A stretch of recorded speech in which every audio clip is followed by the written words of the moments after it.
So Hangar 11 was built in between 1942 and 1943, and it was built for the United States Army Air Forces. So during the Second World War, we had two Air Force bases here in Edmonton. On the side where the museum is was the Royal Canadian Air Force Base, and we were training Allied air crews. And the side where NATE is was an American base. And they were participating in the Lend-Lease program. So the Americans were sending aircraft to the Soviet Union to help them with their war efforts. So the Americans were flying them to Montana and then up to Edmonton. Edmonton was the last major base and major airport. So they were winterized here by Canadians and then flown up to Alaska, where the Soviets picked them up and flew them to the war effort. So it was a huge effort and really showed the cooperation between Canada and the United States during the war. The construction of Hangar 11 was different than Hangar 14, the one that we're in today. Both historically significant. This one is built with Warren truss system. That one had a separate truss system, so it had that really nice arched roof. So it was a 20th century functional style.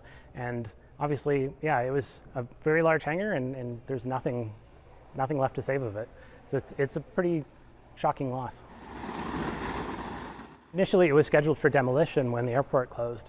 But a developer stepped in and went to the city and said, actually, I think there's an opportunity here, and I want to redevelop the hangar and turn it into something functional and vibrant. So he went to the city, said, I'd like you to designate it as a historical building, and I'm going to put in a kind of a cool hangout space in the middle with microbreweries and cafes and shops. And then the outsides of the hangar, he was going to knock down and build those into new micro apartments in the same style as the original hangar.